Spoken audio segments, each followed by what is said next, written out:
Hello, hello, hello, and welcome to the Bridges and Beacons podcast. I'm your host, Kelly Meyerson, and I'm a lucky woman tonight because I have my friend Francine Tirrell, who has come back on the podcast.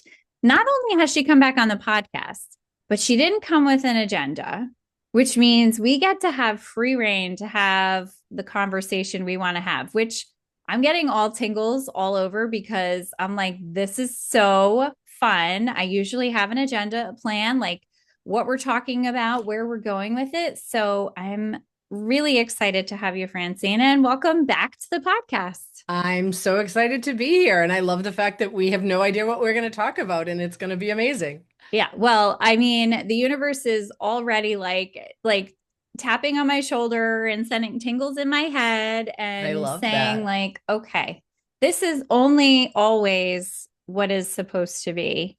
And I think this year one of the lessons that I've learned is to really trust my intuition and my intuitive Mm, hits. And I had a few moments where I did not and it was like, duh, listen to your right? intuition. I think sometimes we learn to ignore those subtle quiet messages from our intuition and listen instead to what we think we should be doing, the shoulds, what we've always done before, somebody else in the room that's louder than our intuition. Why do you think that is? Why are we so hung up Oh, on diminishing our intuition? how much time do we have? Oh, we have, let's say 40 minutes. Let's just like throw a number out there and let's Oh my see. gosh. Like I want Yeah. everybody to like don't look at the end number, like take a guess. Right, Like right. how close do we land to 40 minutes? Yeah. I'm actually doing a talk next year on shedding the shoulds Love it. at a women's event, right? Because we live in this world of should, right? Should, have to, right? And it really is just keeping us stuck here and not listening to in here, Mm-hmm. Mm-hmm. right? Because Mm-hmm. in here is really the only truth, but for some reason we listen to our, from the neck up, which lies to you 100% of the time. Mm-hmm. Right? Like you said, you got tingles. That's my hit too, of like, ooh, this is big, right? And it's like paying attention to your body. I use muscle testing a lot when I have to make big decisions because my brain will talk me out of anything. Mm-hmm. I love So that. your body will never lie to you, right? So although I can, I use my body as a pendulum, is how I use it. There's different ways of muscle testing, but I use my body as a pendulum. And when my brain is really strong, I can feel the fight. Mm-hmm. And then I'll come back later and say, okay, let's relax and do it again because my body has the answers, but my brain is trying to keep me safe. And so here's the thing, it's not a bad thing, right? Because your brain, your ego is there to keep you safe, but you don't need it Mm-hmm. today. Right? It's Mm-hmm. keeping you safe because of something that happened to you, when you were 12 or 10 or 20 or whatever it is. But today you're safe. Mm-hmm. I came up with a mantra a couple of years ago. Right here, right now, I'm okay. Right here, right now, I'm fine. Because I found myself planning for a worst case scenario. And I'll share some details, but like I had to, like I got the call back to go back and get another mammogram, right? Because they found something in my mammogram. And I went to the appointment feeling very confident that everything was okay. But my sister did have breast cancer. It's 7 years now. So they moved me from the room for the mammogram to the ultrasound. And then the ultrasound to the room where the nurse was going to come and talk to me. And that was the room we were in when my sister got diagnosed. And I started planning my radiation treatments. And this was maybe 3 or 4 years ago.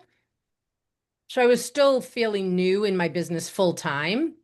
And I was like, how am I going to make this work? And well, I guess I could make morning appointments. I mean, I was full out planning it. And all of a sudden I went, oh my God, what am I doing?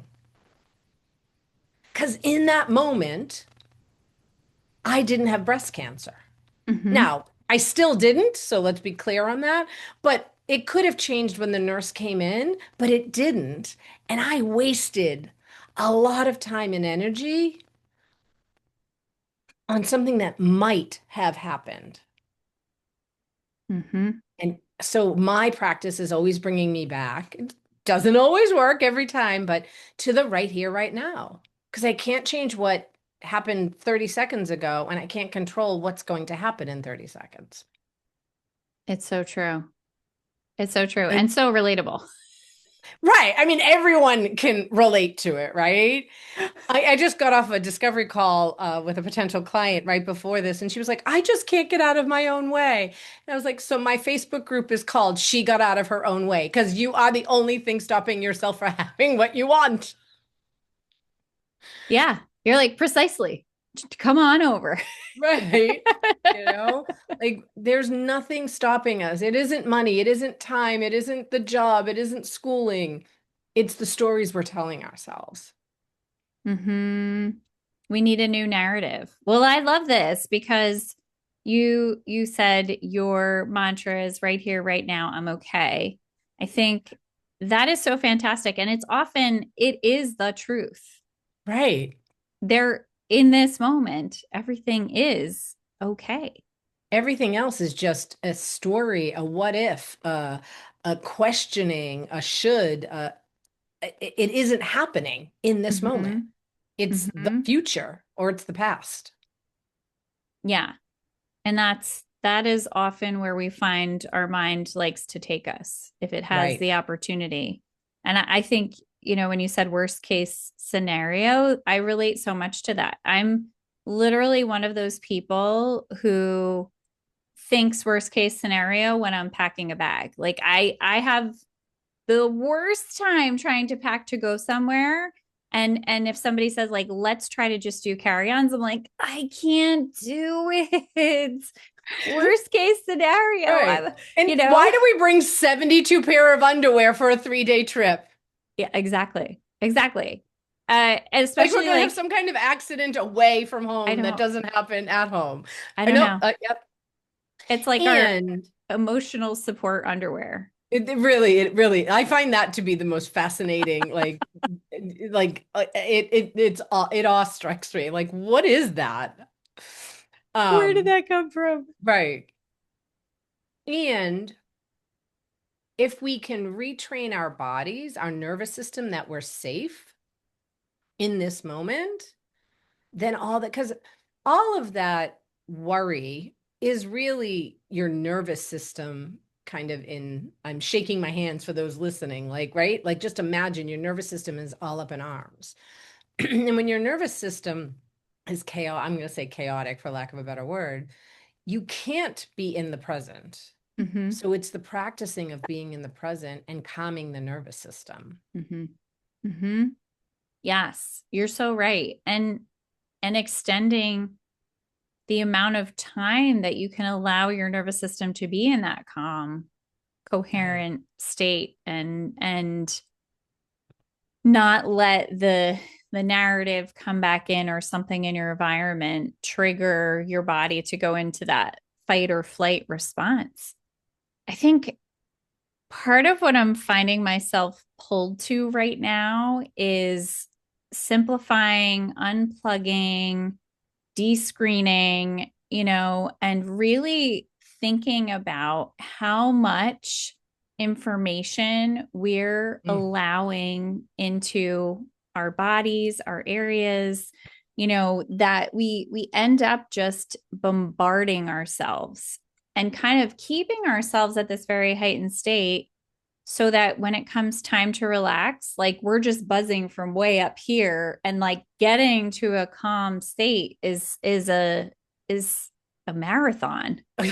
It really is. It is not an easy task. Mm-hmm. It's a practice. And I think part of that practice is recognizing I often say to my clients, you have to be willing to be in the uncomfortable. Mm-hmm. And part of that is so that you can actually know that you can survive it. Because all of this is survival too, right? And that heightened state it's a distraction. to keep you out of feeling, right? The same with busyness, right? And we'll talk a little bit about, addictions to busyness, but all of that is keeping you out of feeling what's happening, which often is, this is uncomfortable for me. One of the practices I'm trying to walk my own walk this year, right? And I'm like, oh, maybe you should take some of your own advice, because if you saw my calendar, it's busy, right? And I've been tapering it off.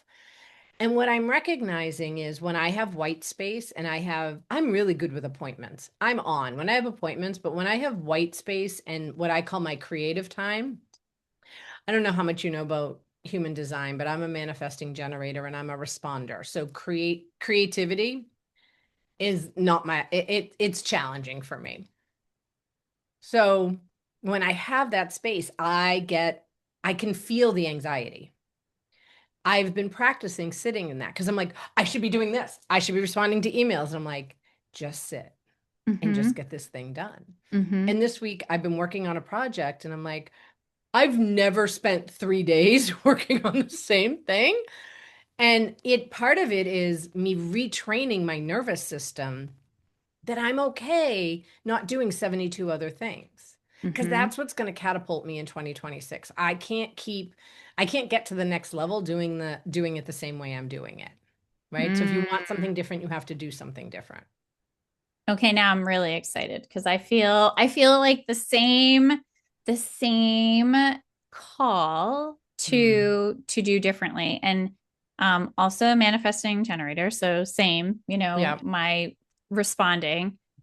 And so like the blank page is kind of like, ooh, you Oh, know. panic, complete panic, right? Give me options, but don't just say, hey, what do you want to? This is because, so we had no plan on this, but we're responding to each other, Yes, yes. right? If you just said, get on and talk for 40 minutes, I'd be like, About right. where shall I begin? Yes, I love that.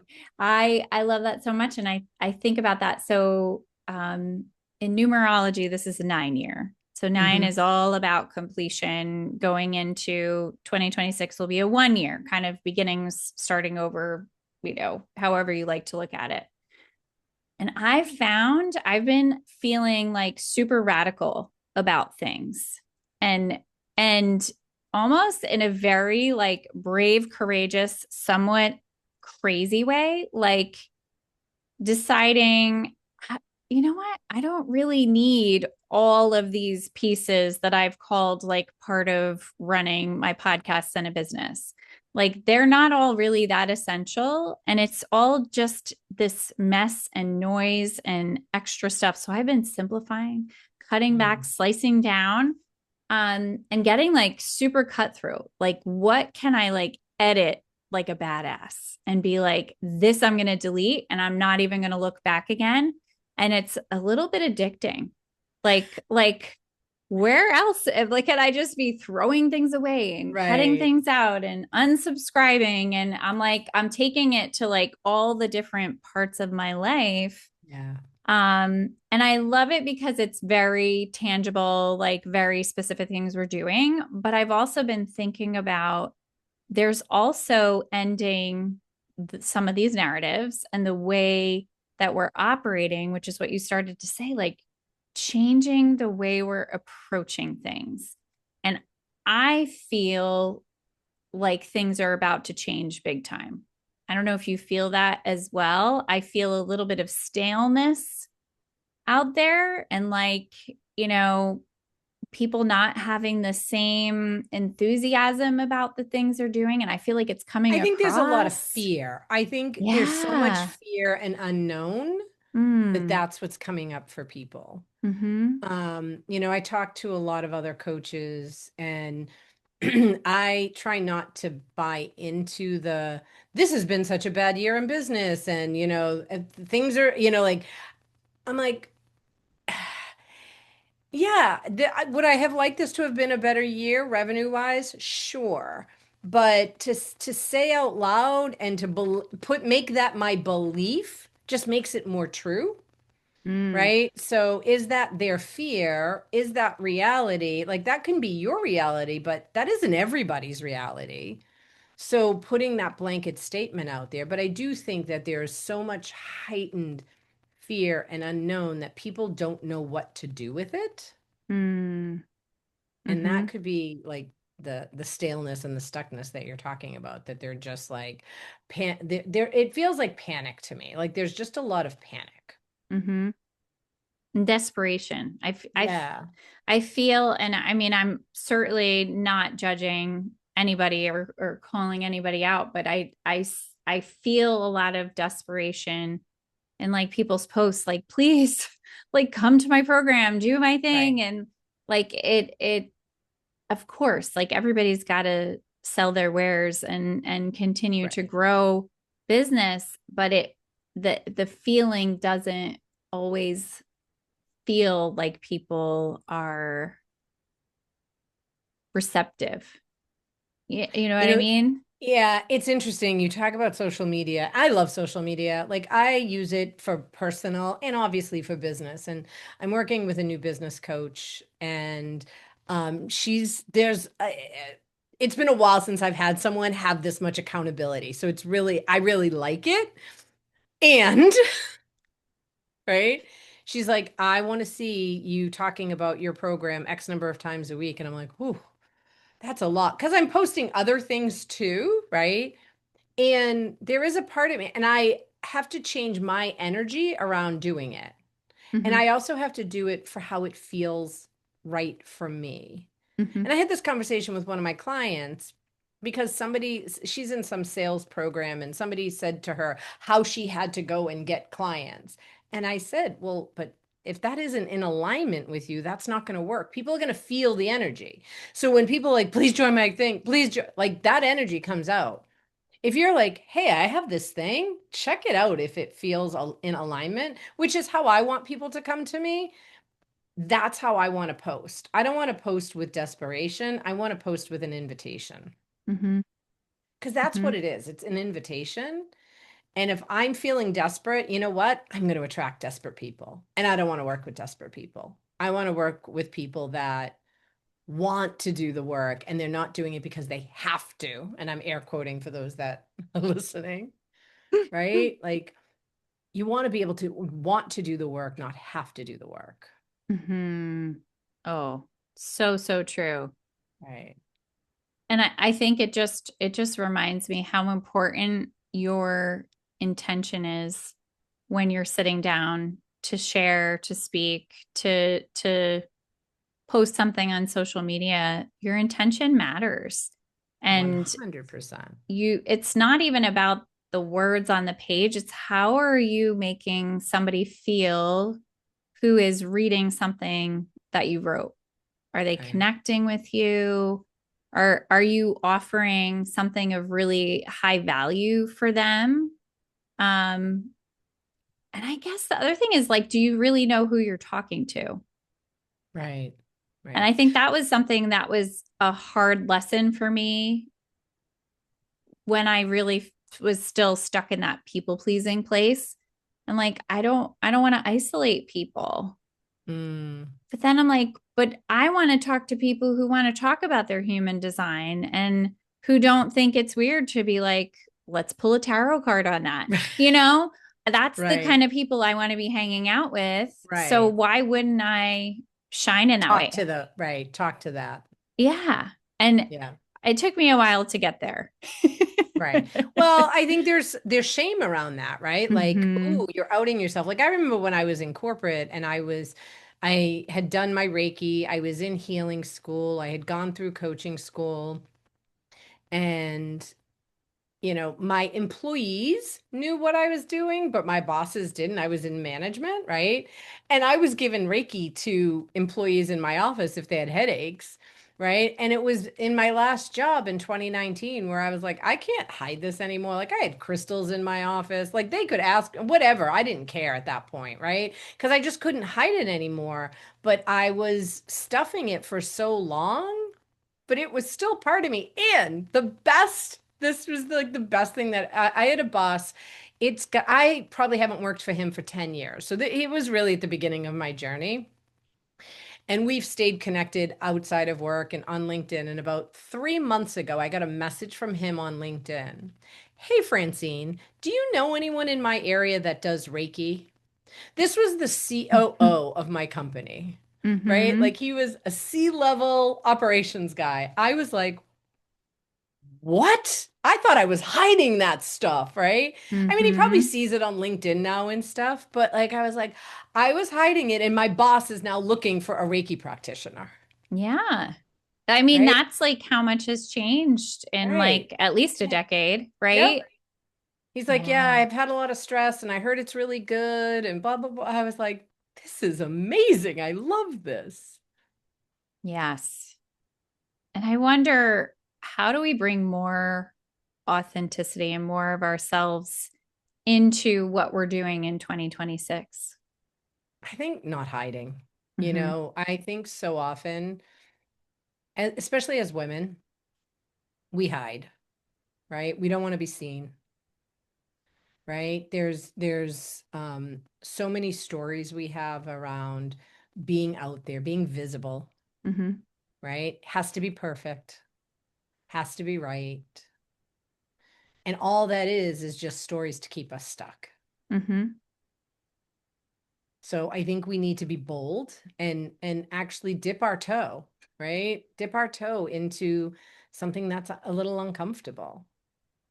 And I'm doing a big bold move next year, and I applied to be a speaker. 150 applicants. They chose 50, and I'm like, oh shit, I'm doing this. Okay, all right, right. And I'm going to be an exhibitor at this event, right? So I'm like, all right, this is my amp up, right? I mean, I've done smaller speaking things, but this is my next level. So, how do I get myself there? I have to change who I am today in order to be who I want to be next spring. Mm-hmm. And that isn't always easy to do. And you can't do it without support often, right? Um, we can talk about it, but you've been talking about all the other things that you haven't got done, right? So there's a boldness. Yes. I love that. I love that idea of being bolder in 2026 than maybe you were in 2025. And Yeah, just like, what is the like tiny little pivot that gets you to that? yeah, And I think that direction too, I like that you said that. Like, there, you have an end in mind, you have a place that you want to go to.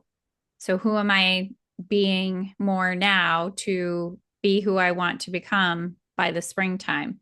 right, Um, I think we can forget to do that. And that's what I was thinking. You said something earlier about, people saying, "Well, this is a terrible 2025, terrible year for business." Like speaking in headlines versus right. like, let's get down to like page 8 where we go into the nitty-gritty.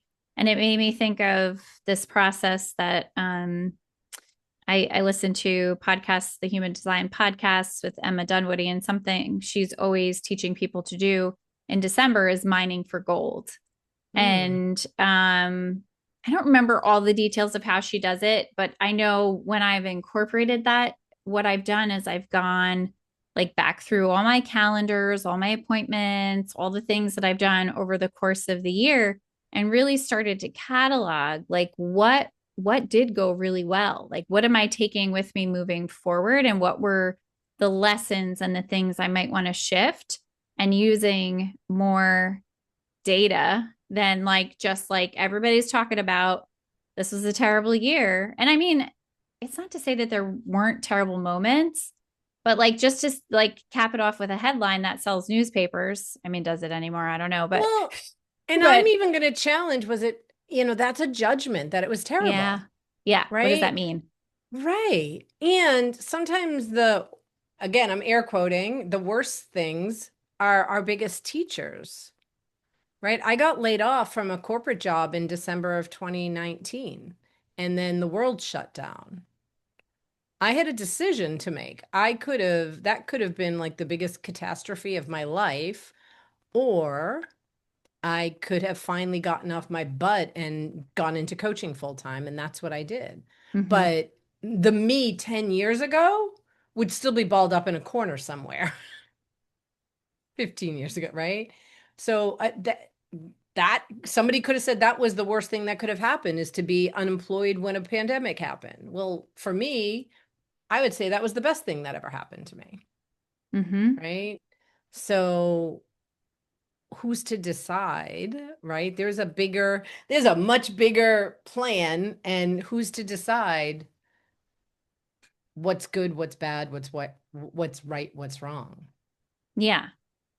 I I like the idea of we're we're either winning or learning.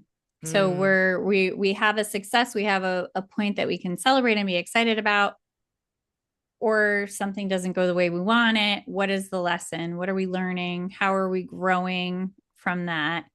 And then that gets us in a space of more of that growth mindset piece versus that being stuck and like, yeah. well, that's what I was banking on and it didn't work out and I guess that's it, and really limiting the possibilities for ourselves. And stuckness, oh, there's four layers of stuckness. There's mental stuckness, there's emotional stuckness, behavioral, and energetic. Mm-hmm. And the mental is the what ifs, shoulds, the second guessing. The emotional is all this fear and doubt and the old patterns that just keep circling in the same place. And the behavioral is constantly being busy, but not making any real progress, right? And then the energetic is just feeling drained no matter how much you rest. At the end of the day, the link to all of them is this feeling of not feeling of unworthiness, right? So when we can heal that core wound, the stuckness also lifts, Mm-hmm. right? Because just using like the mental stuckness, right? And the shoulds, right? Like if you that's someone else's story, right? That you should do this. You should go to college. You should get a good job. You should blah blah blah, right? You're shoulding all over yourself. So now you're saying, oh, because I didn't, I'm bad, I'm not good, I'm not worthy, right? Like, so then you create the narrative because you're not shoulding, right? And it goes back to how do I feel about myself, my worth, myself?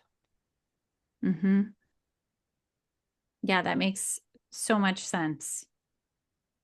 And I think it's so easy for each of those four levels to just be like bopping all over each other. And like, Oh, it's like they absolutely. just keep cycling through each of those levels. When I You're, first uncovered them, I was like, huh, I think I oh, have all of them in different areas for different yeah, things, right? yeah, yeah.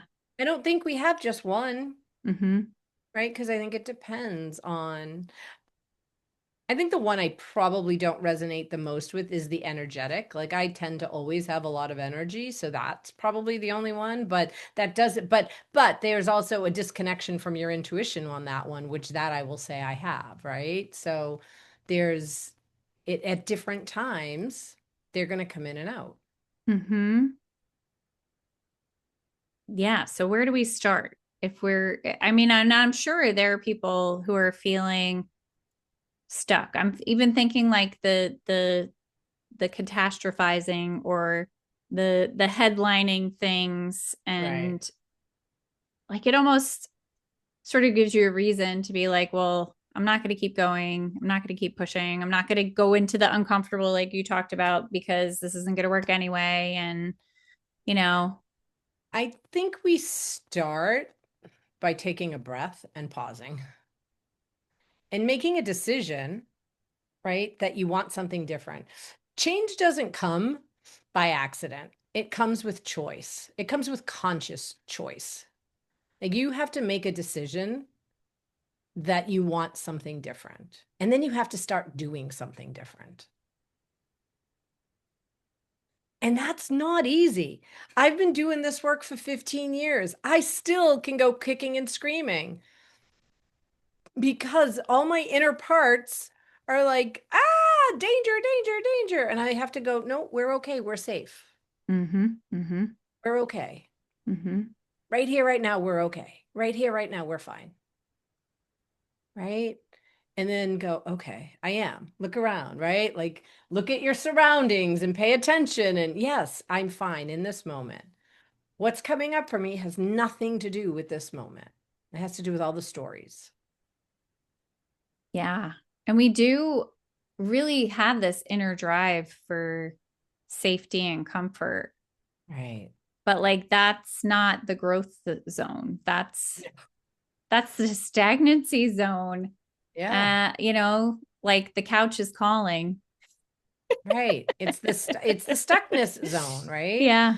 Because Yeah. if I'm here and I'm not there, it's safe. This is safe because Yeah. this is what I know. Yes. And here's the thing. It's at least 15 years ago. I remember saying to my husband, I refer to myself as a control freak in recovery. Some days recovery is a little bit easier than others. And I said to him, you never plan anything. And he said, well, every time I do, you tell me what's wrong with it. And I thought to myself, I've actually never said he was wrong. But what he heard was, oh, you want to get chicken? Oh, I really didn't want chicken. I wanted steak. Oh, you want to go here? Oh, I don't really want to drive 20 minutes. I really want, right? So his narrative was, I'm not doing it right. I'm not doing it right. So I thought to myself, well, I don't want that mess. I don't want him to have that message because I think out loud, because that's really what it was. I was planning out loud. So I started practicing keeping my mouth shut when he made plans. So it was a practice of, okay, he chose the restaurant, right? Just go to the restaurant. And then I would go and it would be fine, right? All the stories and whatever I was planning would be fine. So it was small things, right? Like practicing that I'm okay with going to a steakhouse when I really wanted Italian, right? And being like, "Oh, I'm fine." Um And I invite my clients to do small practices like that because that's how you start to that. And I mean, obviously, there's other tools. I'm an EFT practitioner, so tapping helps with the nervous system, but it's also just retraining the nervous system. I'm safe. There's no danger. We did something outside of our comfort zone and we're okay. Mm-hmm. Yeah. I think that's so true. And I love that example of just Shut it not up. not Yep. verbally processing aloud, but some of us are more verbal processors. And then Yep. like you just have to realize like sometimes you can't do that with everybody because they're interpreting it differently. Do you know Right. I'm going to give you a tip though. This is my tip. Like if you're a verbal processor, talk to Chat GPT Oh, my BFF, chat and I. because you can like talk about like I think it's really built for generators because it's all about responding. Yep. Like, Right. you say, I want to think about XYZ and ChatGPT comes back and you're like, no, that's not what I meant. You're totally wrong. Like, this Yep. is what I'm looking for. And like getting that back and forth. And like Right. I will literally turn it on. So I'm talking to Oh, ChatGPT and okay. then ChatGPT is talking back to me.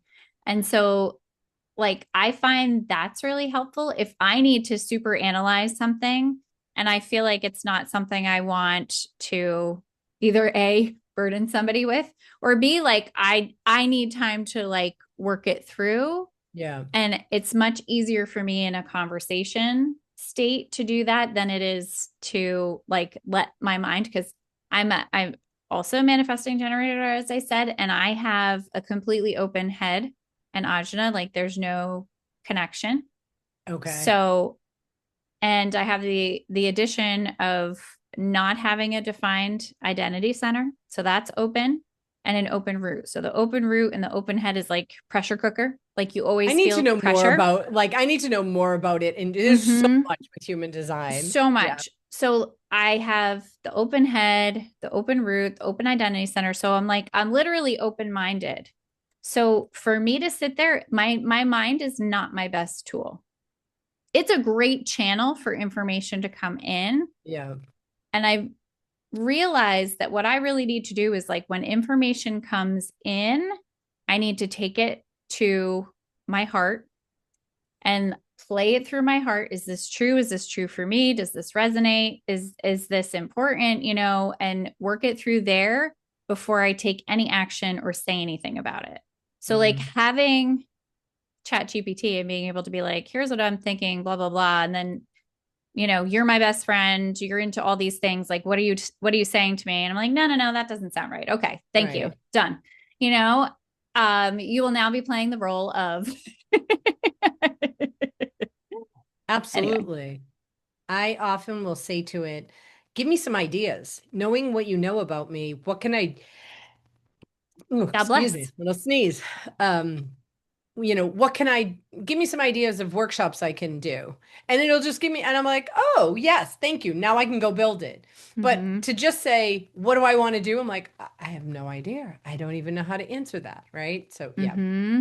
it is probably, I'm like, I don't even know how I functioned before it. It's so fascinating to me. And I think for that kind of stuff, like you just said, like asking questions like with everything you know about me, what do you think would be like the craziest, boldest thing I could do right now? Like Hmm. like people who are just using it to build copy, like you have Right. not fully like teach it about you, and do stuff like that because then you're like you get these crazy ideas that come up and I might be like, no, I'm definitely not doing that. And then there are Right. other things you're like, oh wow, I never thought about something like that. Like that's really fascinating. Well, and I'm a collaborator. And one of the Mm-hmm. things I miss most about working in a corporate environment is I only know what I know.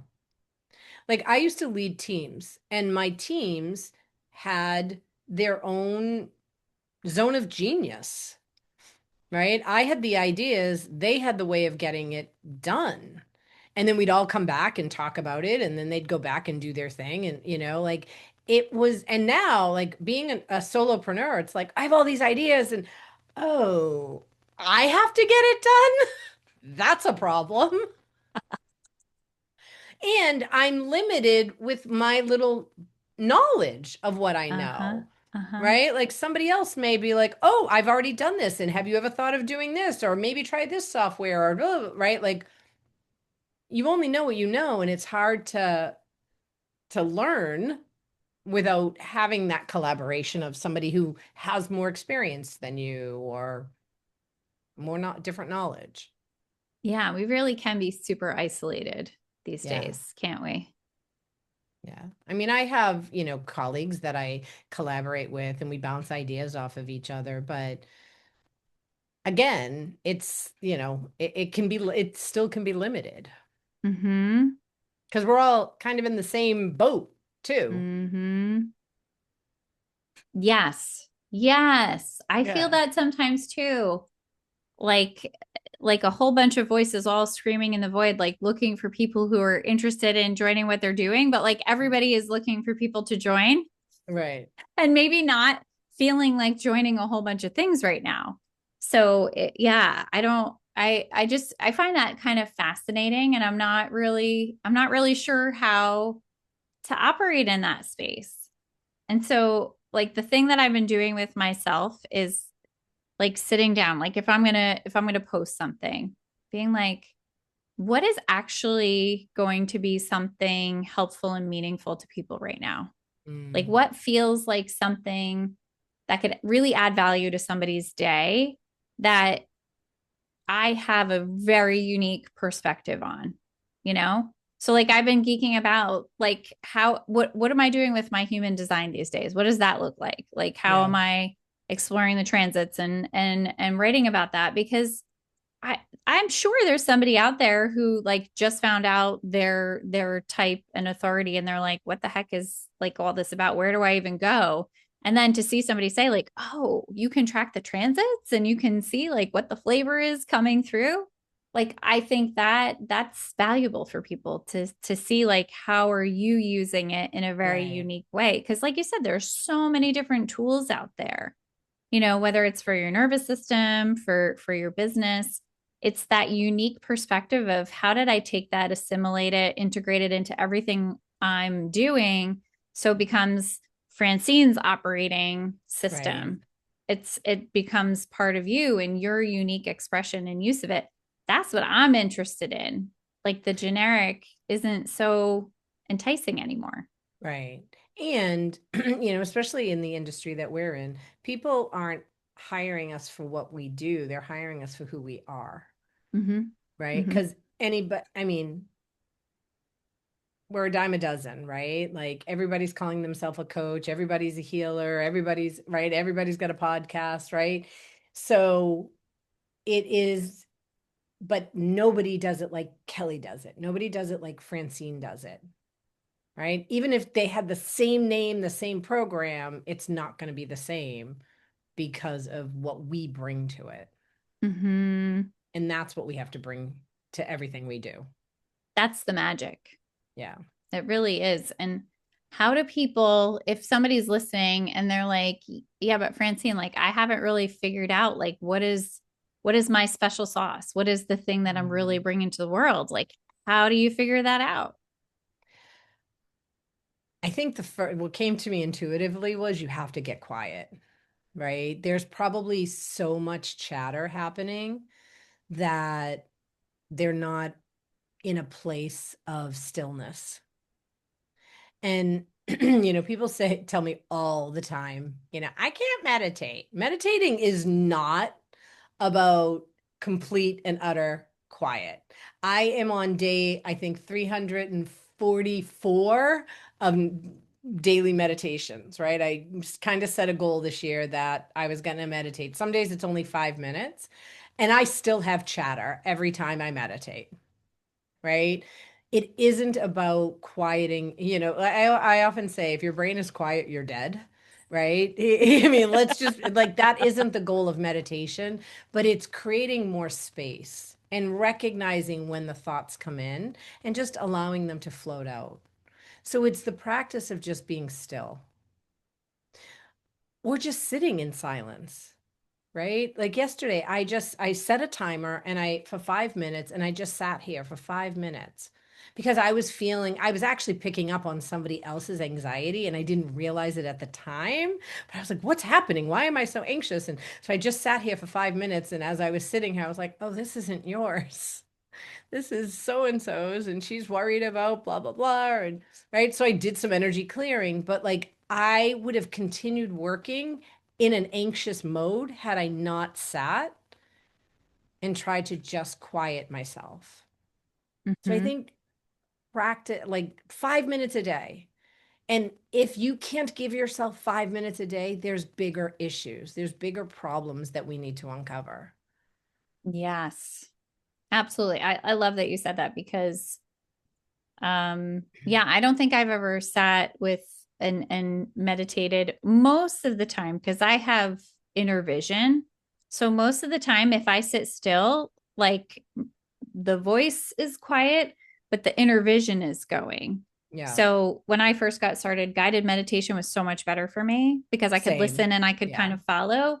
Now I just know like in silence and stillness, like my mind is going to expand and go somewhere. And Yeah. usually it's to bring me messages that I need to hear, but I think this also goes along with what we were talking about earlier, that you know, giving yourself that space and not feeling the agita of like, I got to get up and do something.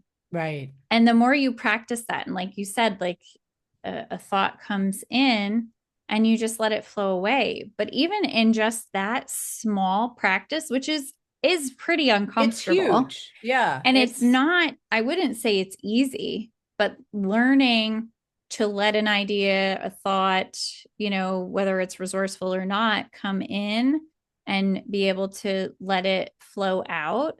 and not have to do something with it or have it make meaning or Right. create part of your story or add to, right? It's that practice is really super valuable. It really is. I mean, I have clients that when I first say to them, I want you to sit for 10 minutes, like panic. They go panic stricken.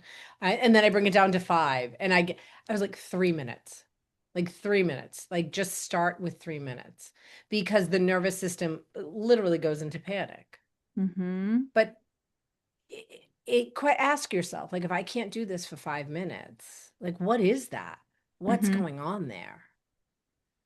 Because after I sat for 5 minutes yesterday, I was able, like, I was sitting here really anxious. Like, I couldn't get anything done. Like, I had so much. My sister just got some really bad news about her dog, and her dog is like her soul baby.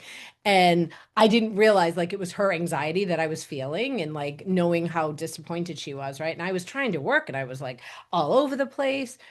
And I tried to do some energy clearing and I said, just sit for 5 minutes. And in that 5 minutes, I went, oh, this isn't mine. Okay. So now I know what's going on. Right. So I did my things. But the older version of me would have just kept working and I would have Mm-hmm. been so much less productive because I was all Mm-hmm. over the place. Mm-hmm. So, yes, you don't have to sit for 5 minutes, but I'm telling you, it will save you a lot more time on the other end. Yeah, that makes so much sense. And I also think once you've gotten into that practice, then you can take 30 seconds to breathe in between Right. one thing to the next. Like this is something that I've really worked on. You know, I work with kids and I have therapy sessions on the half hour.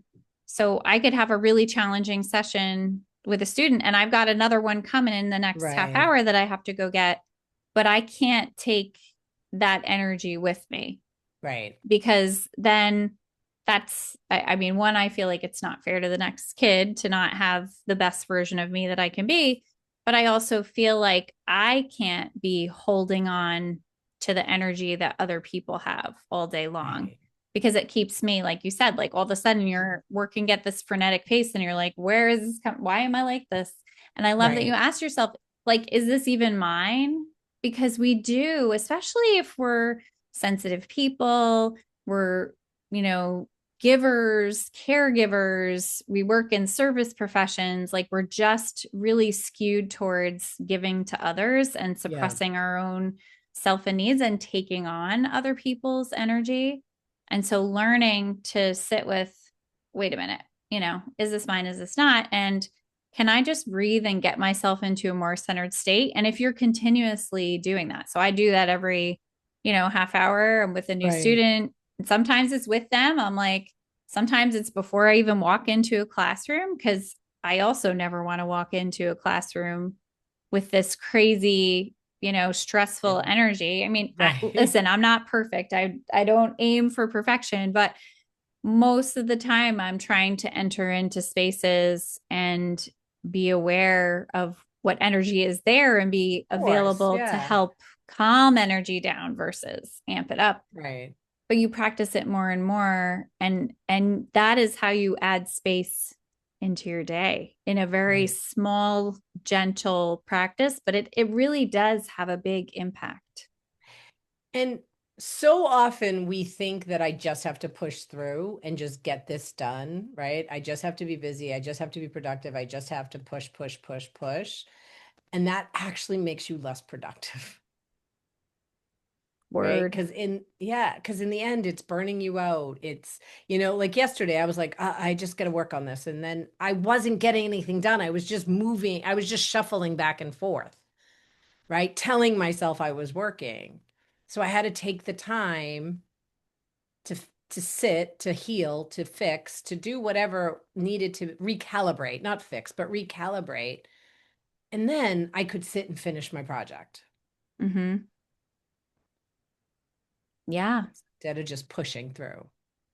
And we do a lot of pushing ourselves. I think we probably covered that too. And we were talking about busyness in your last episode, that's like very much that addiction to go, go, go, push, push, push. And it is a recipe for burnout. And so Right. many of us don't even know we're burned out.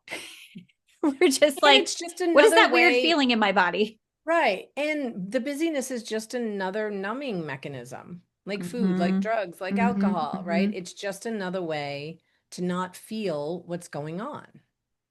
Yeah. I'm thinking too, when you were talking about those levels of stuckness and the connection to feeling unworthy, you know,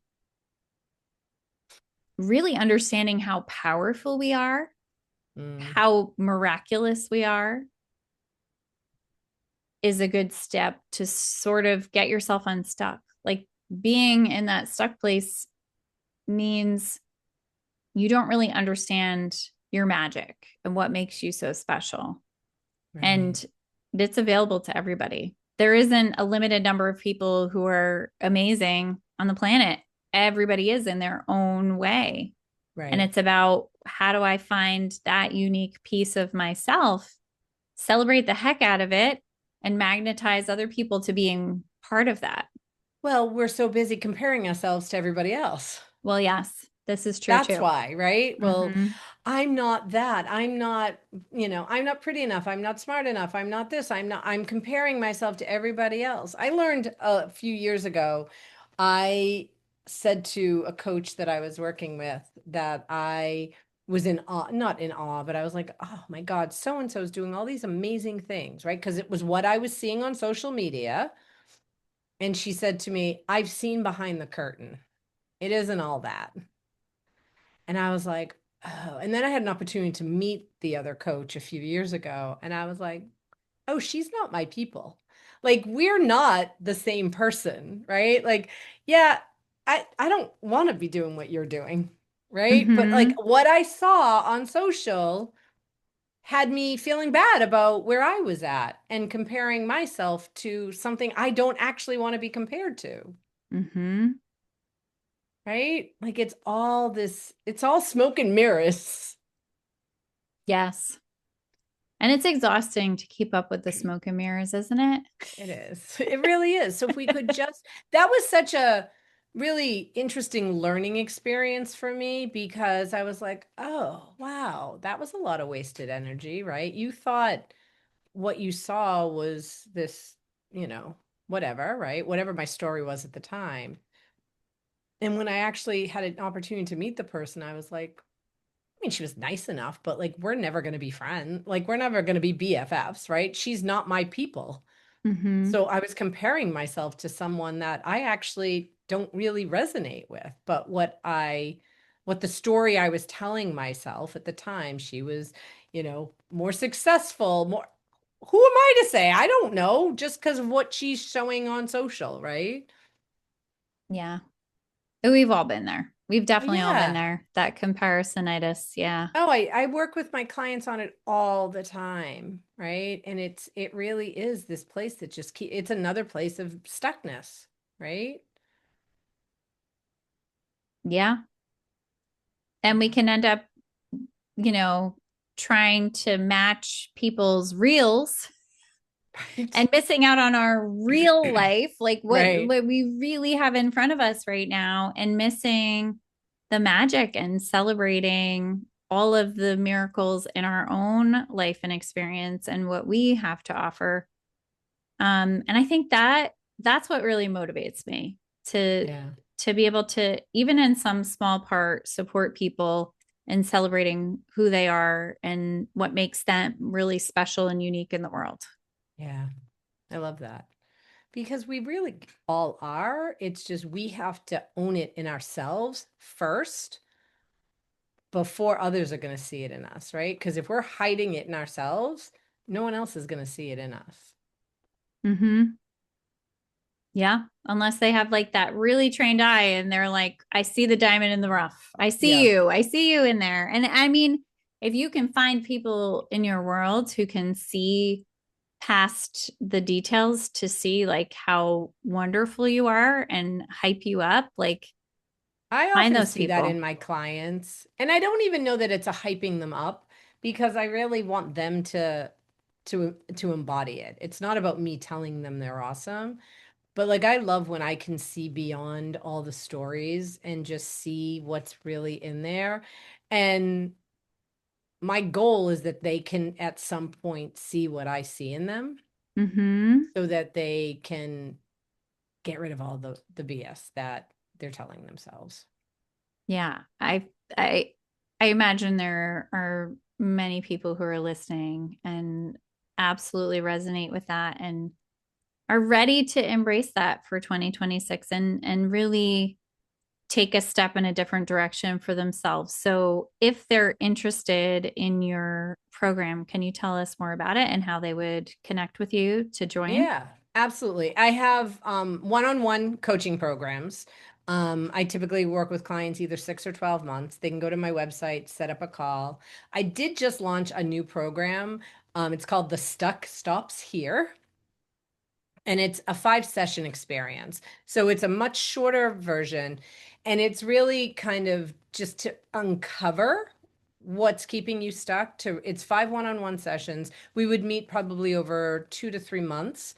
And it's really for somebody who is looking to start to move the needle forward, right? We're going to start to uncover the real cause for the stuckness, identify some fears and beliefs and habits that are keeping you repeating those patterns, and really learn to shift out of that overthinking. And have first, you have to be aware of it. Often we're not even aware that we're overthinking. We just think this is normal thought patterns. So really start to catch ourselves. And then really starting to second guess yourself. Stop second guessing yourself so Mm-hmm. that they can start to make some change forward. So that's for somebody who maybe has something really specific that they want to work on. And for anyone listening, if they use the code Kelly, we'll use Kelly as, um, they'll get 20% off. So they can go to my Ooh. website. It's under Work with Me. Um, and it's the Stuck Stops Here. Well, that is awful generous. Thank you for that. It's still, well, while we're recording, I'm still in the Black Friday mode. So I don't know when this is going to drop, but Yes, they'll get the benefit yes, of it. yes, yes. Yeah. Yeah. I think that's fantastic. And I really encourage you listeners, you're listening. I love Francine. I feel like her energy is fantastic. Just being in it and with her is amazing. And I really love the approach and how you're looking at it from a very holistic lens. Not just here's some new strategies, but really sort of digging at the root of some of the things that might be going on. So, um, I yeah, really feel like we have to get to the root of it in order to clear yeah, it, right? Like, yes, if yes, not, we just continue to repeat the same patterns. yes. And you mentioned that piece of like finding your core wound. And for some people, that might be something they haven't ever heard of and or explored. And there's none of us without that. Right. You know, it's really interesting. I'm uncovering, my parents got divorced when I was 15, and I would tell you they had the best divorce I could have asked for, right? Like my dad and his Mm-hmm. girlfriend would have holidays with us. When my mom passed away, my dad was there. So, as an adult, very grateful. When I've done some inner child work, let's just say my 15-year-old disagrees with that, right? Let's just say she does not agree that everything was hunky dory. And Yeah. I would say that I had a benign childhood and there was still trauma there. Mm-hmm. Mm-hmm. I was, and I talked to my sister. I have two younger sisters, and one is like less than 2 years younger than me. So she was maybe 13 when they got divorced. And we had a conversation years ago. She was like, I thought it was my fault. I was like, you thought their divorce was your fault? Right? Like, imagine being a teen, right? Like, those things create our patterns today. The Mm-hmm. stories that we had then create our patterns today, and we can break those patterns. It Yeah. just takes some work. Yeah. I think that is such a good place to close, Francine. And I'm really looking forward to 2026. Same. There's some good stuff on the horizon. A 1 year in numerology feels exciting, fresh new beginnings. And who knows? Who knows where we'll be a year from now? That is I know. also, I'll leave everybody with that. I think if you've never written yourself a letter, like write a letter to yourself today from, for me, it's Kelly in December 2026, Yeah. Francine 2026 to Francine today in 2025 about all of the things that have happened, what you've accomplished, what you see around you, like give a lot of sensory detail. And then you wrap that letter up and you read it in December 2026 and You see know, what came to fruition. you just made me. So I have a box in my closet that says do not open till January 16th, 2026. I have no idea what's in the box. And I'm wondering if last year I wrote myself a letter.